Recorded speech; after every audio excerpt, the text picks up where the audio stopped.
우리가 세상에 살잖아요. 세상에 살면서도 우리는 믿음의 사람이라고 일컫지요. 그러니까 사실은 두 가지의 세상의 삶이 존재하는 거죠. 세상의 삶이 존재하고 믿음의 삶이 존재하고, 세상 사람들은 세상의 방식대로 살아가고 믿음의 사람들은 믿음의 방식대로 살아가고. 그런데 여러분, 삶이 완전히 다르잖아요. 그러니까 세상 사람들은 그냥 세상의 방식대로 살아가지만 믿음의 사람들은 세상의 방식을 거슬러서 살아가고, 세상의 방식이 아니고 오직 하나님의 방식, 말씀의 방식, 믿음의 방식으로 살아가기 때문에 사실 여러분 쉬운 건 아니죠. 왜냐하면 우리도 여전히 세상의 방식대로 살았잖아요, 그동안. 그래서 이게 완전히 몸에 배버리고 이게 체질화되어졌기 때문에 이 삶을 버리고 믿음의 방식으로 살아간다는 것은 사실은 결코 만만한 삶이 아니고 쉬운 것은 아니라는 거죠. 그럼에도 불구하고 저와 여러분들은 믿음의 삶을 살아가야 돼요. 살아내야 된다는 거죠.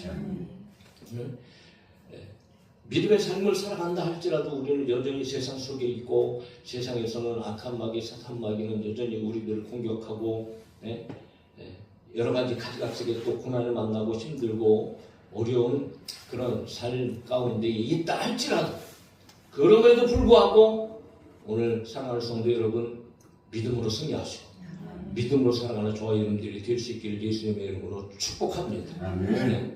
그렇게 믿음으로 살아가는 것이 얼마나 힘들고 어렵지만 그러나 우리는 반드시 살아내야 된다. 왜냐하면 그 이유가 있어요. 하나님의 공의가 있기 때문에. 하나님의 공의. 왜냐하면 하나님께서는 그 공의에 따라서 심판하시기도 하시고 또 구원하시기도 하십니다. 그래서 오늘 본문을 보면 우리가 읽었지만 데살로니가 교회 아니겠습니까? 데살로니가 교회의 성도들의 믿음, 그들의 믿음의 삶을 다루면서 그 삶이 하나님의 공의와 어떤 관계를 가지고 있는가라는 것을 오늘 우리는 배우게 되어지는데, 정말 다시 한번 우리는 성경을 통하여서 데살로니가 교회의 성도들의 믿음의 삶을 통해서 우리의 믿음의 삶을 좀 돌이켜보고, 우리의 믿음의 삶이 오늘 데살로니가 교회의 성도들의 동일한 믿음의 삶이 되어지기를 간절히 소망하고, 자, 그 삶을 통하여서 하나님께서 우리에게 주시는 놀라운 축복과 구원의 은총이 우리 가운데 임하기를 주의 이름으로 소망합니다. 자, 우리 그러면 내용을 잠시 한번 살펴봅시다. 오늘 시작할 때에 바울이 그렇게 얘기하지요. 형제들아, 우리가 너희를 위하여 항상 하나님께 감사한다. 데살로니가 교회 성도들 때문에 성도들을 위하여 항상 하나님 앞에 감사한다는 거죠. 그 무엇을 말하는가? 데살로니가 교회의 성도들은 하나님 앞에 감사할 수 있는 삶을 살았다는 거예요. 그러니까 바울이 그들의 삶을 보니까 하나님 앞에 감사하지 않을 수 없어요. 그러니까 굉장히 좋은 삶을 살았다는 것을 벌써 우리 시작하면서도 알게 되어지잖아요. 그러니까 감사하기에 마땅한 삶이라는 거죠. 자, 그 감사하기에 마땅한 삶은 어떻게 나타나는가? 계속해서 얘기하지요. 너희의 믿음이 더욱 자라고 너희가 다 각기 서로 사랑함이 풍성했다는 거예요. 그러니까 믿음이 더욱 자라나고 사랑함이 풍성했기 때문에 이건 뭐 감사하지 않을 수 없는 거지요. 믿음과 사랑, 이거는 뭐 신앙생활에 있어서 세상의 방식이 아니고 믿음의 방식으로 살아가는 믿음의 사람들이 아주 탁월한, 그야말로 신앙의 어떤 가장 근본적인 그리스도인의 본질적인 삶이라고 얘기할 수 있습니다. 믿음은 누구하고 연관되어 있어요? 하나님과 연관되어 있죠. 하나님과의 수직적인 관계 속에서 믿음이 없이는 우리는 살아갈 수 없고, 믿음이 없이는 구원받을 수 없고, 오직 하나님을 믿고 예수 그리스도의 십자가를 믿고 그리고 그분을 신뢰하고 의지하면서 살아가는 것이 오늘 믿음의 사람들의 삶이다. 그런데 또 하나는 여러분, 그들에게 사랑이 있습니다. 이 사랑은 하나님께서 우리를 사랑하신 그 사랑으로 획적인 것 아니겠어요? 서로 간에서, 성도들 간에, 또 세상 안에서. 그러니까 믿음과 사랑은 하나님과의 관계 속에서, 그리고 이웃과의 관계 속에서 믿음으로서의 살아가는 삶의 대표적인, 아주 본질적인 그런 두 가지의 모습이다라고 할 수 있다는 거죠. 그런데 여러분, 중요한 것은 데살로니가 교회 성도들은 믿음이 있었는데 그 믿음이 더욱 자라났다라는 거예요. 여기서 더욱 자라났다는 것은요, 이건 상상할 수 없을 만큼 아주 지나치게 증가한 엄청나게 자랐다는 것을 얘기하는 거거든요. 신약 성경에서는 더욱 자라났다는 말이 이 본문에서 딱 한 번 등장하는데, 그런데 여러분 바울이 놀란 거예요. 데살로니가 교회 성도들의 믿음이 자기가 생각했던 것보다도 훨씬 더 뛰어나게 지금 막 강하고 자라났다는 거예요. 예?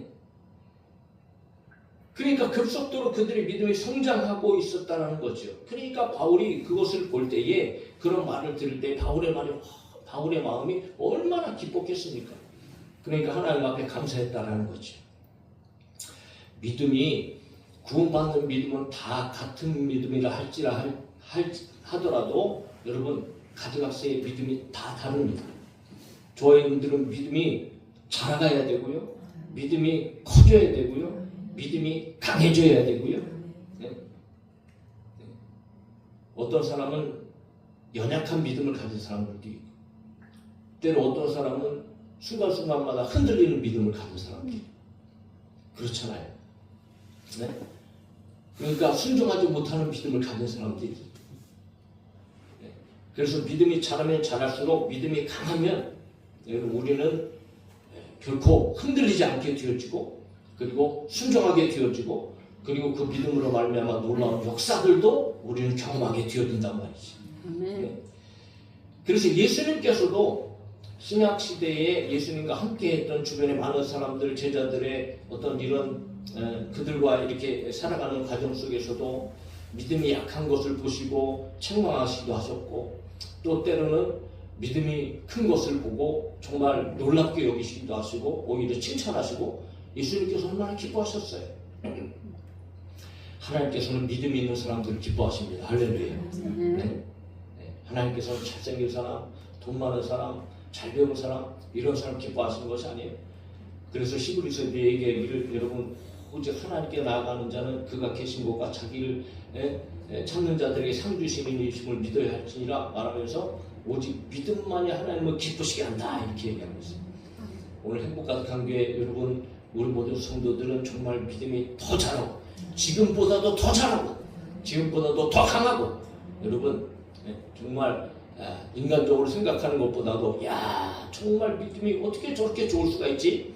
라고 여러분 우리가 그런 정도까지 우리가 믿음에 있어서 잘할 수 있기를 간절히 소망합니다. 더군다나 사랑이 풍성했다라는 것은 흘러 넘치는 것을 얘기합니다. 남아돌 정도로 풍성한 거죠. 세상의 사랑은 다 조건적입니다. 조건적. 내가 사랑할 자들을 선택해서 살아가고, 또 똑같은 사랑을 하더라도 어떨 때는 사랑스럽지만 어떨 때는 왼수가 되었죠. 아무리 부부지간이라도 그렇잖아요. 그런데 여러분, 성도의 사랑, 믿음의 사람들의 사랑은 그렇게 변하는 사랑이 아니고, 흔들리는 사랑이 아니고, 변함없는 사랑이고, 여러분 조건적인 사랑이 아니지. 왜냐하면 오늘 믿음의 사람들의 사랑의 근원은 바로 하나님의 사랑이기 때문에 우리는 하나님의 사랑으로 사랑하는 겁니다. 할렐루야. 내 능력으로 인간의 세상에 있는 사랑으로 사랑하는 사람들이 아닙니다. 하나님께서 우리를 어떻게 사랑하셨나요? 아들 보내시기까지 사랑하시고, 죽기까지 사랑하시고, 그야말로 오늘 우리에게 그 사랑으로 말미암아 사랑하면서 살아라. 그래서 원수까지도 사랑해야 된다, 그렇게 얘기했잖아요. 네. 그러므로 여러분, 이 사랑은 우리의 삶 가운데에 풍성해야 됩니다. 넘쳐나야 됩니다. 무엇도 사랑하지 못할 일은 없고 모든 것들을 다 사랑해야 된다. 내 마음에 들지 않아도, 비록 부족하고 연약해도, 여기 부족하고 연약하지 않은 사람이 누가 있겠습니까? 저도 마찬가지고 여러분들도 마찬가지고 말이죠. 예? 때로는 여러분 실수도 하죠. 예? 때로는 잘못할 때도 있어요. 완벽하고 완전한 사람이 어디 있습니까? 그럼에도 불구하고 품어주고, 또 격려하고, 또 덮어주고, 할렐루야. 예? 더 나아가서 용서하고. 예? 그런데 오늘 실제적으로 우리는, 여러분, 우리 안에 있는 사랑은 내가 하는 사랑은 도대체 어떤 사랑인가? 조그마한 잘못을 보거나 실수를 보거나 그러면은 여지없이 막 비판하고 판단하고 때로는 정죄하고 책망하고 덮어주기는커녕 떠벌리면서 막 그냥 다 드러내고 나타나고 혹시 그러고 있질 않은가? 그러니까 아직도 멀었다라는 거죠. 한마디로. 예? 예수님의 사랑, 하나님의 그 사랑으로 풍성하기에는 정말 턱없이 부족한 오늘 나의 모습, 우리들의 모습이 그대로 드러날 수밖에 없어요. 그 베드로전서에서 베드로가 많은 흩어져 있는 남은 애들에게 베드로전서 4장 8절에서 뭐라고 말합니까? 무엇보다도 너희는 어떻게 사랑하라? 뜨겁게 사랑하는, 뜨겁게 사랑하는, 뜨겁게 열심으로 사랑하라는 거죠. 왜? 사랑은 허다한 죄를 덮느니라 이렇게 됩니다. 우리가 과거에도 연애보고 사랑해봤지만 사랑에 눈이 멀어야 됩니다. 눈이. 예? 야, 어떻게 저렇게 생긴 사람을 사랑할 수 있지? 그렇게 생각할 수 있어도 사랑에 한번 빠지니까 그 사람의 생김새가 여러분 전혀 들어오지 않아요. 사랑에 푹 빠지면요 단점이 안 보여요. 얼마나 여러분 정말 콩깍지가 식은 거지. 그러니까 얼마나 막 그냥 조심하려고 노력하고 잘해주려고 하고 참 막 그런 상황 가운데 빠지잖아요. 그런데 나중에 정신을 차리고 보니까는 이상해지지만 하여튼 여러분 사랑에 푹 빠져야 돼요. 사랑에. 그러니까 뜨겁게 사랑하라는 것은요 그냥 사랑으로 충만하라는 거예요. 충만. 그럴 때 뭐든지 다 용서가 되어지고 그럴 때 여러분 정말 진정 우리는 하나님의 사랑을 실천할 수 있는 그런 사랑을 할 수 있다는 거죠. 데살로니가 교회가 바로 이렇게 믿음이 계속해서 자라나고 있고 거기에다가 사랑까지 풍성한 교회였다는 거예요. 바로 우리 행복 가득한 교회가 말로만 행복 가득한 교회가 아니고 진짜 할렐루야 진짜 행복에 가득한 행복 가득하려면 다른 거 필요 없어요. 저희 믿음으로 충만하고 사랑으로 풍성하면 이건 뭐 되지 말라고 해도 행복 가득한 교회가 될 줄로 믿습니다. 그것을 위해서 우리는 끊임없이 달려가야 하고 여러분 주님 앞에 그렇게 우리가 세워줘야 된다. 목회자로서 이것보다 감사한 일이 어디 있겠습니까? 목회자가 목사로서 기르는 양떼들이 우리 교회가 정말 이런 교회가 된다면 그런 성도들이 된다면 이것보다 감사한 게 어디 있겠어요? 생각해 보십시오. 데살로니가 교회가 어떻게 개척됐습니까? 바울이 그렇게 고난 가운데 혼란과 핍박 가운데 여러분 고작해서 3주 만에 교회가 세워졌다. 3주 만에 교회를 개척해놓고 바울이 그 혼란과 핍박 가운데 다른 곳으로 옮겼잖아요.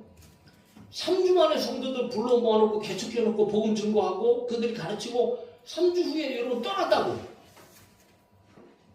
예? 그러니까 바울의 마음이 어떻겠어요?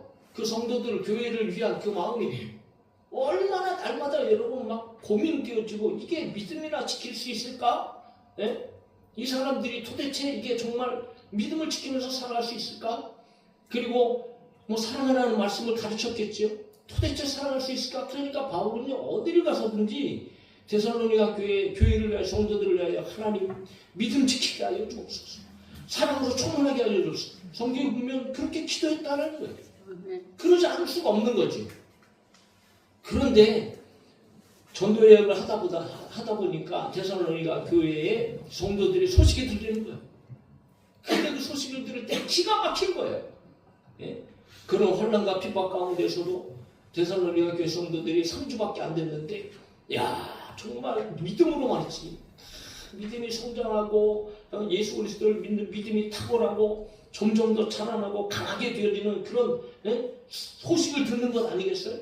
거기다가 사랑까지도 풍성해갖고 서로 나눠주고 용서하고 그렇게 사랑하고 풍성했다는 소식을 들으니 목회자가 여러분 마음이 어떻겠어요?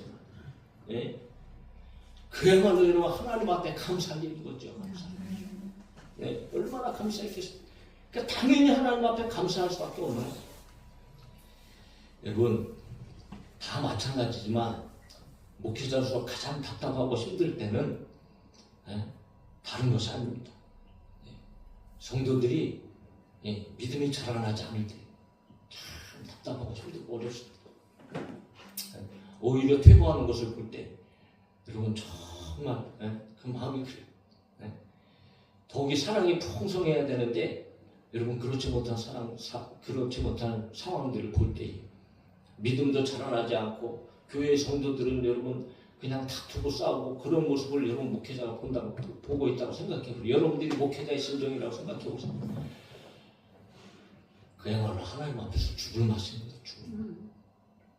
그것보다 고통스러운 일이 목회자에게 뭐가 있겠어요?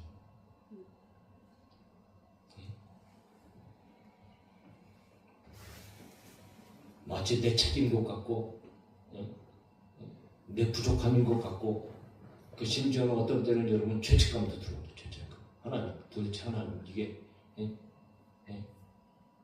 막 그런 생각도 들죠. 사랑하는 성도 여러분, 간절히 소망하기는 저도 교회의 한 일원으로서 목회자도 믿음이 더 자라나야 되고 할렐루야. 우리 성도들이 믿음이 더 커지고 정말 우리 교회는 사랑으로 풍성하고 충만한 교회가 되어질 수 있기를 다시 한번 주님의 이름으로 간절히 축복합니다. 자, 더 나아가서 4절을 통해서 여러분 그들의 삶이 어떠한 걸 구체적으로 얘기하고 있어요. 4절을 보면 너희가 견디고 있는 모든 박해와 환난 중에서 너희의 인내와 믿음으로 말미암아 하나님의 여러 교회에서 우리가 친히 자랑한다 이렇게 얘기하고 있습니다. 모든 박해와 환난 중에서 인내와 믿음으로 그들이 살아가고 있었다는 거죠. 참으로 강압적인 황제 숭배, 더불어 유대교의 핍박, 다른 이교도들로부터 또 이방인들로부터 실제적인 삶에 여러분 가지각색의 박해와 핍박과 고난을 당하고 있었기 때문에 3주 만에 세워진 여러분 성도들이 도대체 얼마나 견딜 수 있었을까요?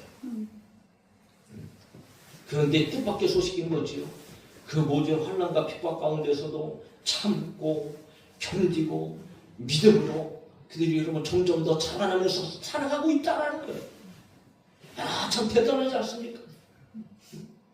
오늘날 교회에 새신자들이 등록해서 몇 주 되지도 않은 그런 사람의 믿음하고 지금 10년, 20년 사는 믿음 생활한 믿음하고 여러분 같겠어요?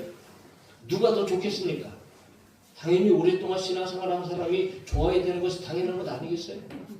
이제 뭐 예수님 믿고 믿었다고 구원을 받았다고 와서 교회에 앉아서 2, 3주 된 사람이 환난과 핍박이 불어닥치고 고난이 불어닥치면 여러분 믿음 지켜나갈 사람이 도대체 몇 명이나 있을까요? 쉽지 않은 거죠. 그런데 참으로 놀라운 일인 거예요. 예?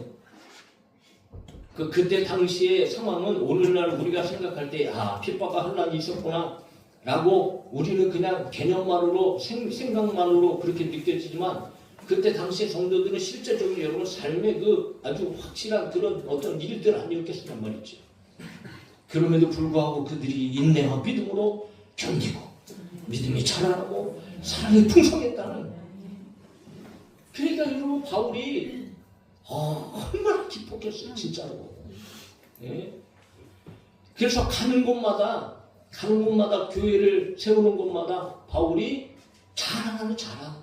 성도들 앞에서 봐라 3주밖에 안 됐는데 내가 그렇게 고민하고 그들을 위해서 기도했는데 데살로니가 교회를 봐. 그런 상황 속에서도 그들 믿음이 자라나고 그들이 사랑이 풍성하라. 힘들고 어려운 고난 가운데도 인내하면서 그들이 참아내고 견디고 있지 않느냐. 그러면서 여러분 가는 곳마다 자랑하고 가는 곳마다 다니는 곳마다 자랑할 만하지요. 할렐루야. 자랑해야죠. 자랑해도 됩니다. 얼마나 자랑해도 돼요. 예. 얼마나 귀감이 되겠어요. 다른 교회들에게. 얼마나 도전이 되겠어요. 야, 저런 믿음을 가지고 저런 상황 속에서 인내하면서 살아가는 성도들도 있구나. 야. 네. 오늘날에도 그런 모범이 되는 교회들이 있지 않겠습니까? 자랑할 만합니다.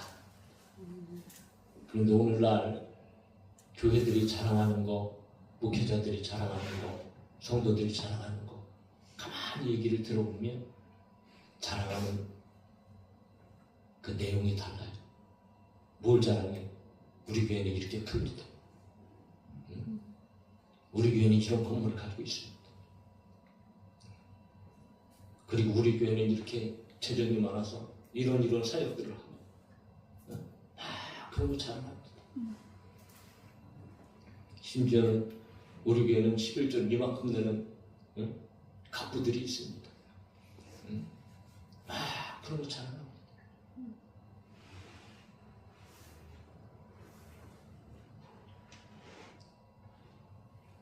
사실 저도 그런 것처럼 자랑하고 싶어요. 솔직히 목회자들이 여러분 그런 거 자랑하고 싶지 않은 사람이 어떻게 있어요? 우리 교회에 그런 사람들이 좀 있었으면 좋겠다.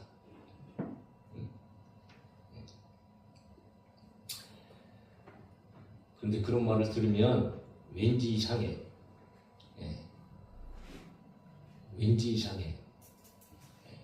실이 뭐 큰 교회, 작은 교회, 이거 뭐 어떤 외형적인 거겠지요. 그런데 이상해요. 이게 마음이 좀 그래. 때로는 좀 쪼그라드는 것 같기도 하고 위축되는 것 같기도 하고 그렇게 느껴질 때가 있어요. 이렇게 어쩔 수 없는 것 같아요. 왜냐하면 그냥 상황들이 그렇게 만들어져요.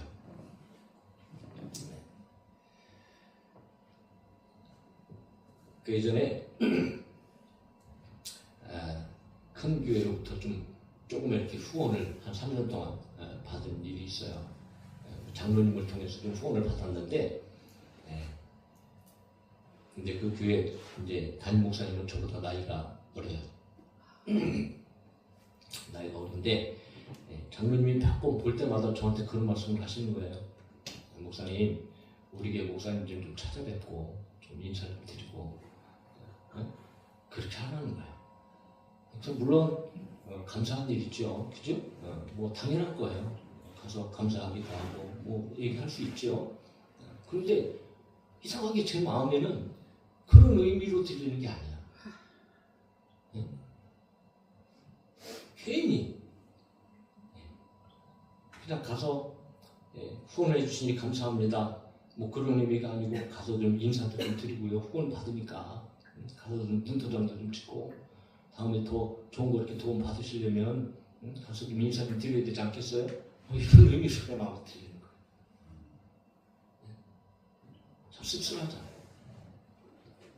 물론 그런 의도를 가지고 말씀하신 건 아니시겠지만 그렇게 저는 생각합니다. 그런데 이게 상황에 따라서요, 이게 좀 달라요. 결국은 뭐 3년 뒤에 후원이 끊겼는데 후원 끊길 때도 이러이러한 사정이 있으니까 후원 이제 그만하겠습니다. 이렇게 해줬으면 제 마음이 얼마나 편했겠어요. 뭐 얼마든지 뭐 가능한 일이죠. 저도 후원 뭐 조금이라도 후원해보고 또 안 하기도 하고 그러니까. 그런데 가타부타 없이 말도 없이 그냥 그렇게 되더라고요. 그게 속상해요. 한편으로는. 그러니까 감사하기도 하지만 한편으로는 또 그런 일 가운데 속상하기도 하고.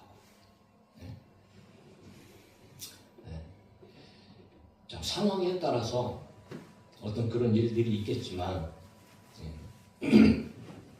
어쨌든 간에 자랑할 일들이 많이 있겠지만 그런데 실제적으로 우리는 무엇을 자랑해야 됩니까? 도대체 어떤 것을 자랑해야 됩니까? 그런 자랑이 다 잘못된 자랑은 아니라고 생각되어지지만 그러나 오늘 성경을 통해서 우리가 볼 때 우리들의 자랑거리는 뭐가 되어야 될까? 외형적인 크기 많음보다는 한 사람 한 사람의 성도들이 정말 믿음이 자라가는 것, 그리고 교회가 무엇보다도 평안하고 사랑으로 충만한 것. 여러분 이것들이 자랑거리가 되어야 되지 않을까요? 아멘.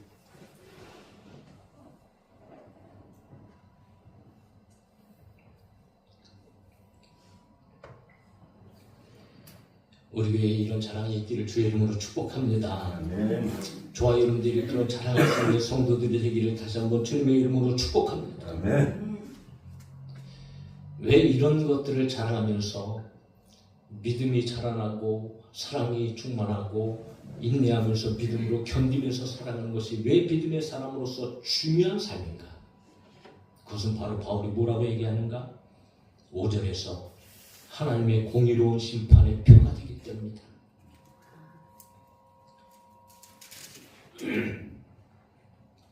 그러니까 당시 핍박과 혼란에 처함이 있어서도 믿음을 잃지 않고 오히려 믿음이 자라나고 사랑이 풍성하고 그리고 인내하면서 그렇게 믿음으로 살았던 이 모든 일련의 믿음의 삶이 이것이 하나님의 공의로운 심판의 표다. 여러분, 하나님의 공의는 절대적인 공의고 정확하고 공정하게 보응하시는 것을 얘기합니다. 그런데 이 하나님의 공의는 언제 확실하게 최종적으로 이루어지는가? 심판의 때 아니겠어요? 그러므로 하나님의 심판은 공의로운 심판이지. 그 누구도 토를 달 수도 없고 이의를 제기할 수도 없습니다. 그런데 하나님은 무엇에 따라서 그 공의로운 심판을 결정하시는가? 그건 바로 삶인 거예요.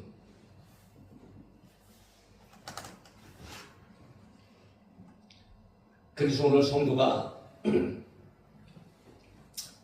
당하는 어떤 이런 고난 가운데에 인내하면서 참는 것은 하나님의 심판의 증표로서의, 그런데 그 하나님의 심판은 바로 구원의 심판인 거죠. 그래서 여전히 우리는 세상 가운데에 믿음의 삶을 살아감에 있어서도 우리에게도 여전히 고난이 있다. 그것을 성경에서 끊임없이 말씀해 주시고 계시고, 예수님께서도 예수 그리스도가 세상에 속하지 않은 것 때문에 세상으로부터 고난을 당한 것처럼 너희가 내 안에 들어오면 너희도 세상에 속하지 않았기 때문에 세상이 너희를 미워하게 될 거야 라고 예수님 분명히 말씀하셨다. 여러분, 우리는 알아야 됩니다. 하나님께서는 저와 여러분들을 온실에 가두지 않으십니다. 아무 일도 없고 그저 평화로운 온실에서 아주 소중하게 하나님께서 그렇게 저와 여러분들을 보호하시지 않습니다.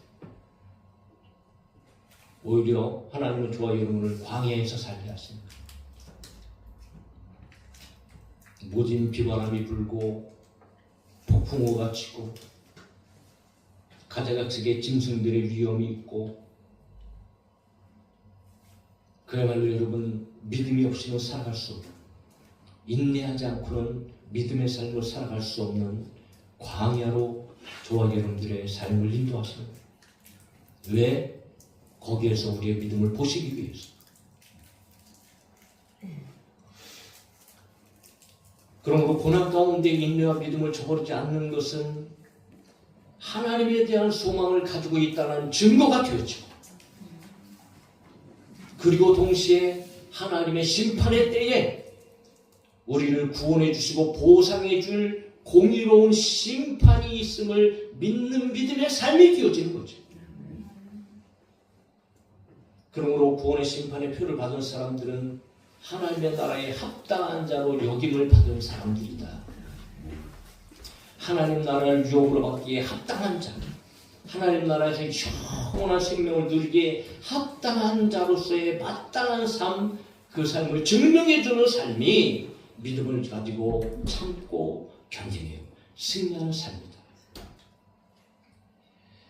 그러므로 바울은 다시 한번 그의 나라에 합당한 자로서 너희가 고난을 받는다라는 말을 또 강조하고 있습니다. 사랑하는 성도 여러분, 하나님 나라를 위하여서 살아가는 저와 여러분들은요, 고난을 받을 수밖에 없습니다. 고난을 당할 수밖에 없습니다. 그것이 우리 믿음의 사람들의 삶인 거예요. 힘들고 어렵습니까? 때로는 핍박이 있고 환난이 있습니까? 여러분, 견뎌야 됩니다. 참아야 됩니다. 왜냐하면 그것이 오늘 저와 여러분들이 하나님의 자녀다, 구원받은 하나님의 백성이다 라고 하는 하나님의 공의의 표가 되어지기 때문에 굉장히 중요한 거지.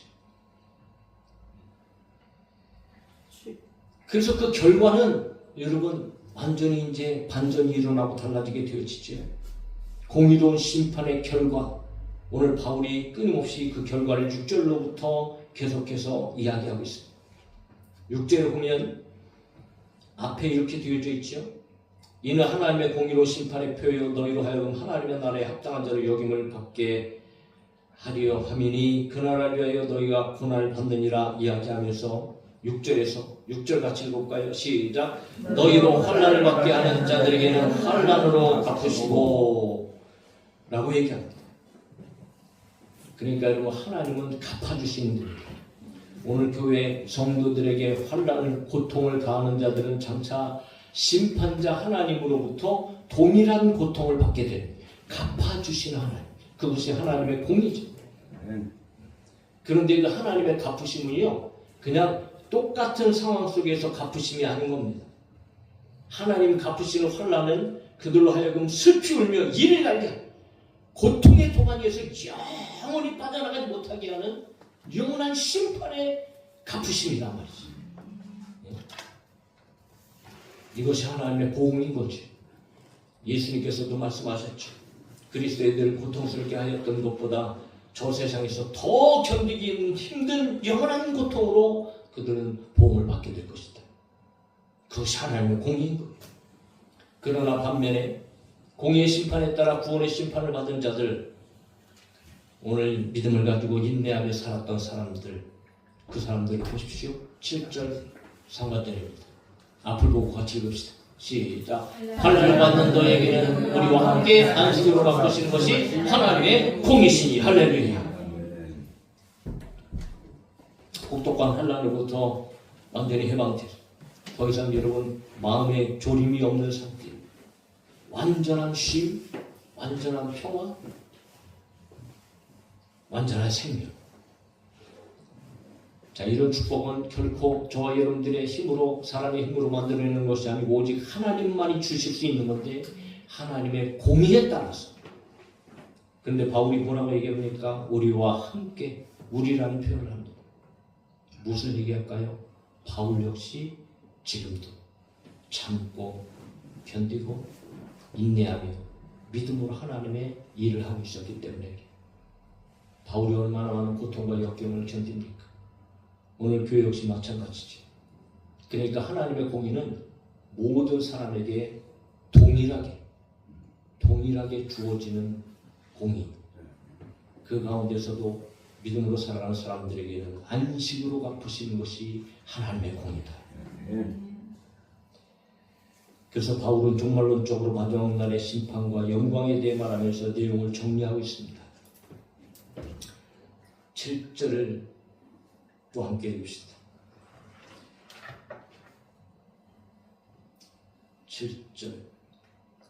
7절 하반절부터 앞에 보고 한번 읽어볼까요? 7절 하반절부터 9절까지 시작. 주 예수께서 자기의 능력의 천사들과 함께 하늘로부터 불꽃 가운데 나타나실 때에 하나님을 모르는 자들과 우리 주 예수의 복음에 복종하지 않는 자들에게 충고를 내리시니 이런 자들은 주의 얼굴과 그의 힘의 영광을 따라 영원한 멸망의 충고를 받으리로다. 아멘. 마지막 날 예수님 재림하실 때 하나님을 모르는 자들, 예수 그리스도를 믿지 않는 자들, 복음에 복종하지 않는 자들, 더 나아가서 여러분 인내하며 참고 견디지 않은 자들, 또 더 나아가서 고난과 환난으로 믿음의 사람들에게 역사하는 자들, 이런 자들은 영원한 심판을 받게 되어질 것이다.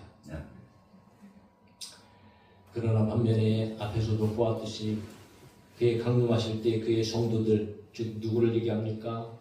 믿음을 가지고 살아가며 살았던 사람, 아무리 힘들고 어려워도 인내하면서 믿음을 지키고 끊임없이 하나님의 자녀로 믿음의 삶을 살았던 사람들, 하나님의 자녀로 여김을 받기에 합당한 자들, 구원의 표를 받은 자들, 이런 자들은 영광을 받으시고 그를 통하여서 우리 주님께서 영광을 받으시고 또 놀랍게 여기게 될 것이다.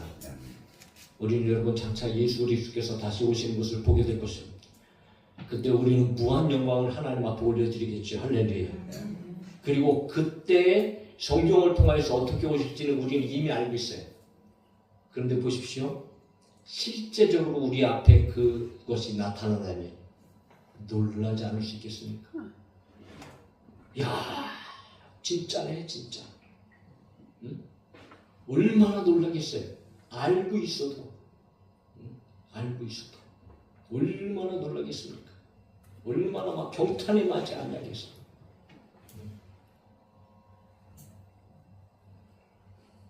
예수님께서도 그 영광을 하셨기 때문에. 그래서 히브리서 보면은 우리가 믿음의 주요 온전케 하신 예수를 바라보자 이렇게 말씀하면서 그는 그 앞에 내 영광을 위하여 부끄러움을 개의치 아니하시고 십자가를 지셨다고 말씀하셨어요. 네. 오늘 우리 앞에 다가올 영광이 있습니다. 할렐루야. 그날을 바라보면서 우리는 오직 믿음으로 살아가야 되는 거지.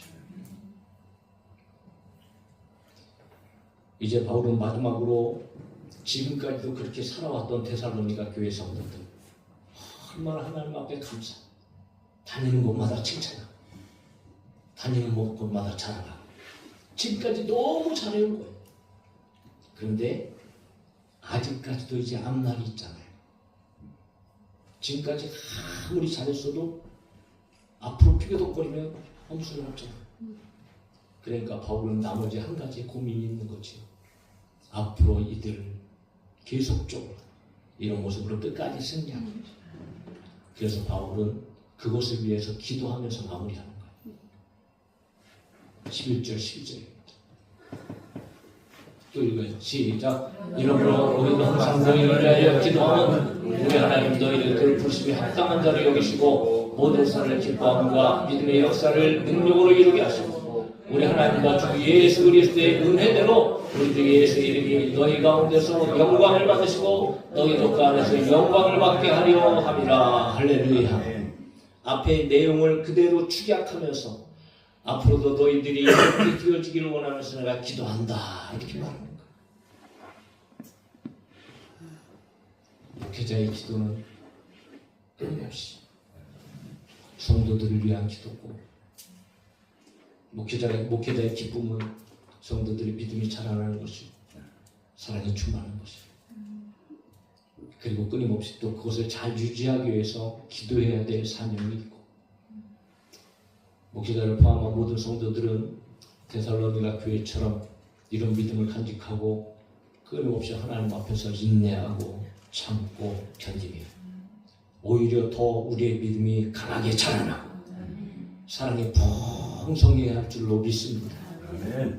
그런 우리 모두 교회들 그리고 우리 교회 우리 성도들이 되어질 수 있기를 구원의 확실한 표를 가지고 살아가는 우리 모두가 되기를 예수님의 이름으로 축복합니다. 자,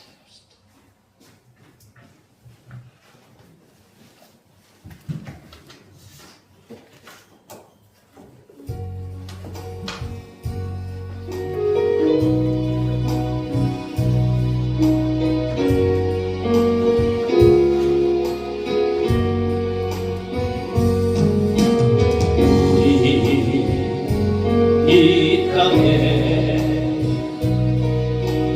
몸으로 태어나 무슨 일 하다가 무엇을 남기랴 우리의 인생을 누가 대신 살아주나 너와 내가 남다름으로 주 앞에 설 때에 우리 무엇으로 주님께 드리라 혹은 긴 인생 어떠니 짧은 인생 그러나 누구도 영원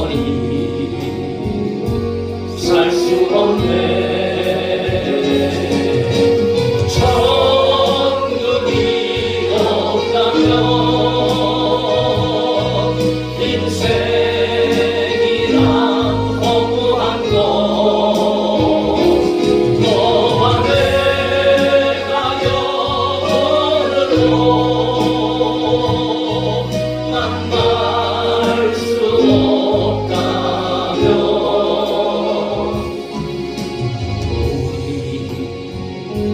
우리 이별을 어떻게 견디랴